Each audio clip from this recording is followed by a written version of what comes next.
안녕하세요. 공인중개사 이장님입니다. 6월이 시작되면서 챙겨야 할 게 또 하나가 있습니다. 임대차 3법 중 마지막 남은 하나, 전월세 신고제가 시행에 들어갑니다.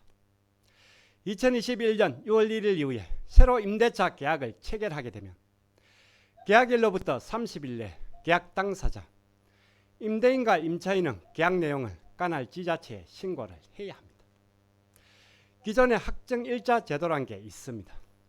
임대차 계약을 체결하고 이사오는 잔금날 주민센터 들려 전입신고하고 계약서의 확정일자만 받아두면 보증금을 안전하게 지킬 수가 있습니다.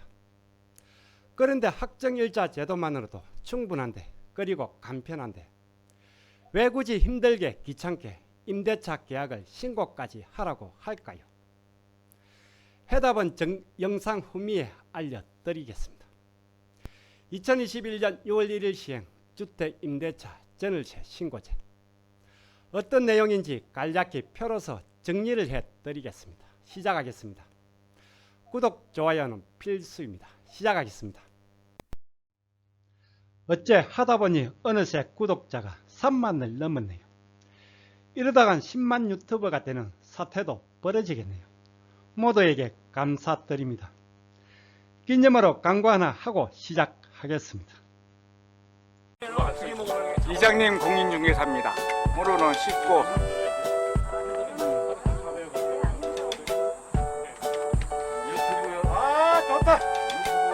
자, 구독!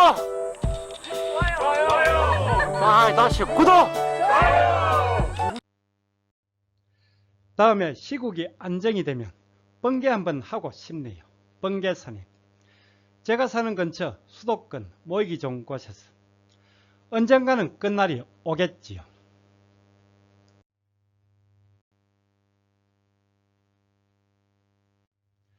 전월세 상한제 그리고 계약갱신 청구권은 이미 지난해 7월 31일부로 시행에 들어가서 지금 시행이 되고 있습니다.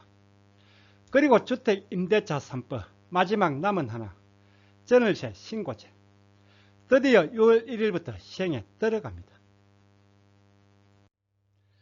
기존에 확정일자 제도가 있습니다.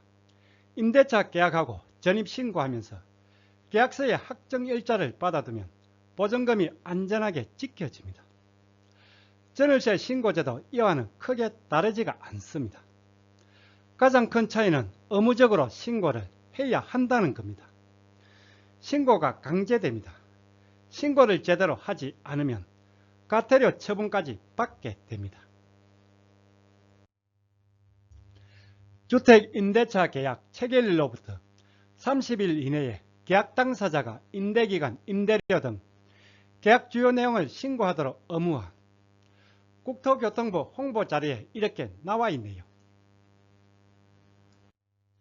2021년 6월 1일부터 보증금이 6천만 원을 초과하거나 또는 월세 30만 원을 초과하는 임대차 계약은 임대인과 임차인은 공동으로 또는 단독으로 임대차 계약 체결일부터 30일 이내에 시군구청에 신고하여야 한다.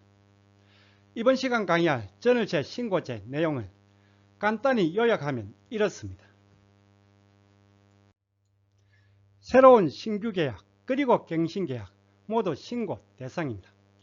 그렇지만 임대료 변동이 없는 기간만 연장이 되는 갱신 계약은 신고 의무가 없습니다. 묵시적 갱신도 마찬가지로 신고 대상은 아닙니다. 모든 신규 계약 그리고 임대료 변동이 있는 갱신 계약이 신고 대상입니다. 임대차 계약을 하고 중간에 임대료가 변경이 되는 경우도 변경 신고를 해야 합니다. 임대차 계약을 하고 잔금 전에 어떤 사정으로 계약이 해제되는 경우가 있습니다. 이미 임대차 계약을 신고까지 했다면 해제 신고도 해야 합니다. 결론적으로 모든 신규 계약 그리고 임대료 변동이 있는 갱신 계약은 모두 신고 대상입니다. 전월세 임대차 계약 신고 대상 지역입니다. 전국 시지역 이상은 신고 의무 대상입니다. 또 단위 군지역은 제외가 됩니다. 군 단위를 제외한 모든 시지역 이상은 신고 대상입니다. 주택임대차 보호법상 주택이 신고 대상입니다. 주거용 건물이 아니라도 실제 주거용으로 사용하고 있다면 신고 대상입니다. 국토교통부 안내 팜플렛입니다. 간략하게 잘 나와 있습니다. 아직 전국적으로 배포가 되진 않은 것 같은데 조만간 주민센터 들리면 받아볼 수 있을 것으로 보입니다. 전월세 신고제 내용을 간략히 표로 정리해서 설명을 드리겠습니다. 어려운 내용은 아닙니다. 부연 설명 없이 빠르게 짚어 드리겠습니다. 첫 번째 신고 대상입니다. 보증금이 6천만 원을 초과하거나 월세 30만 원을 초과하는 임대차 계약이 신고 대상입니다. 신규 계약, 갱신 계약 모두 대상입니다. 그러나 임대료 변동이 없는 갱신 계약은 신고 대상에서 제외입니다.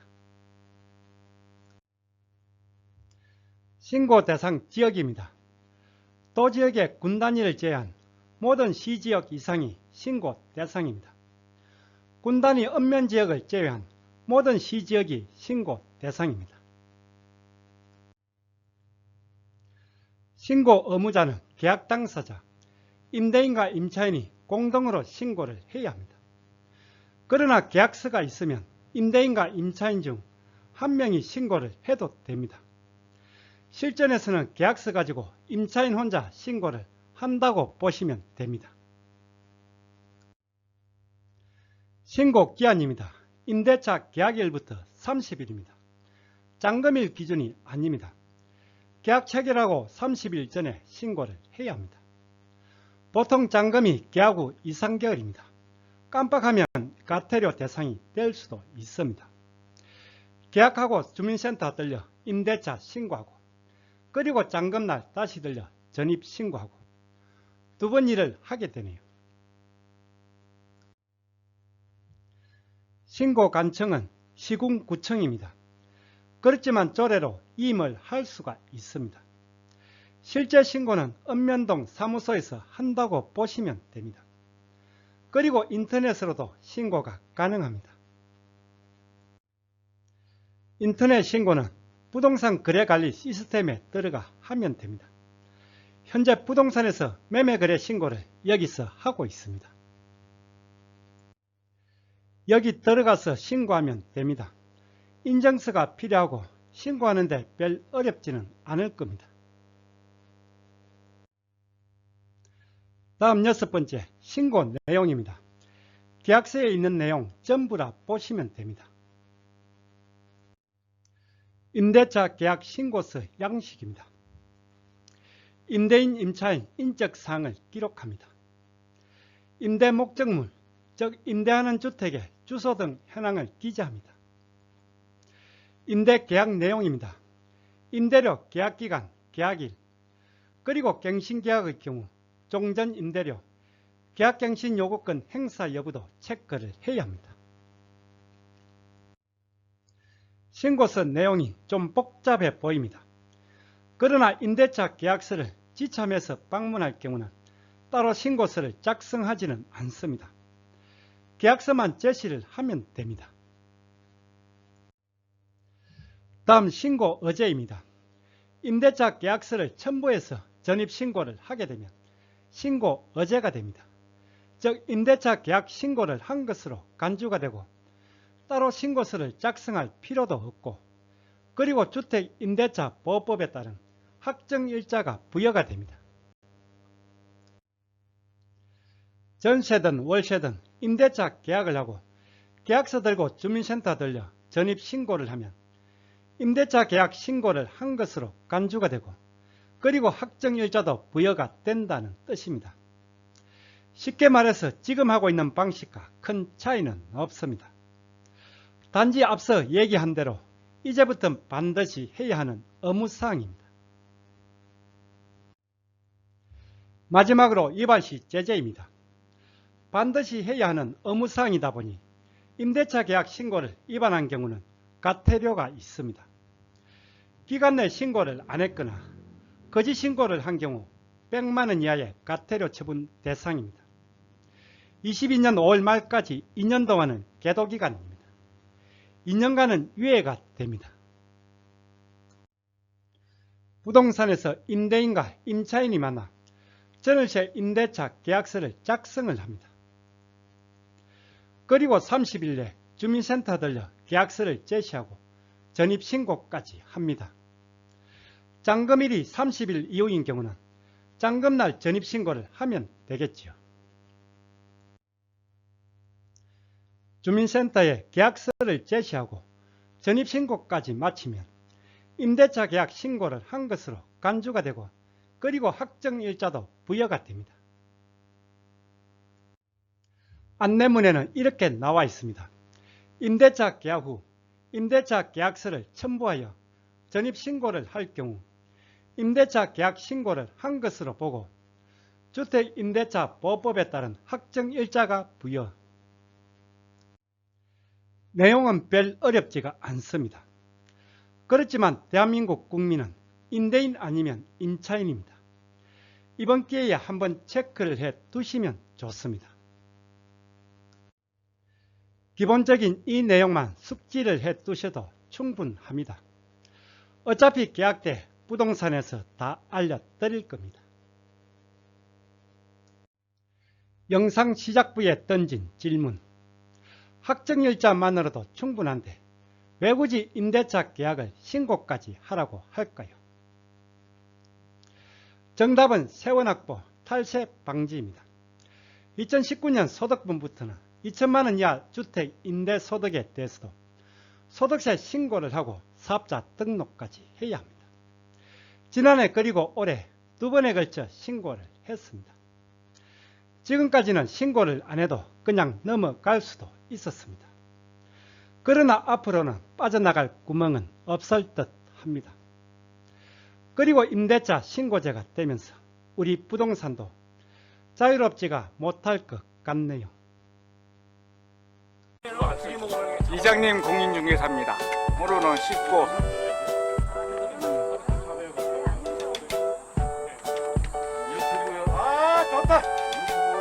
자, 구독!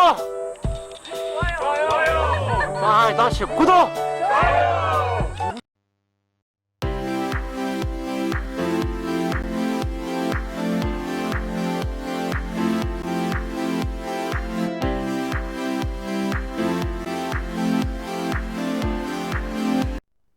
오늘 강의는 여기까지입니다. 다음 시간에 더 유익한 내용으로 찾아뵙겠습니다. 끝까지 보신 분은 구독 그리고 좋아요 부탁드립니다. 감사합니다.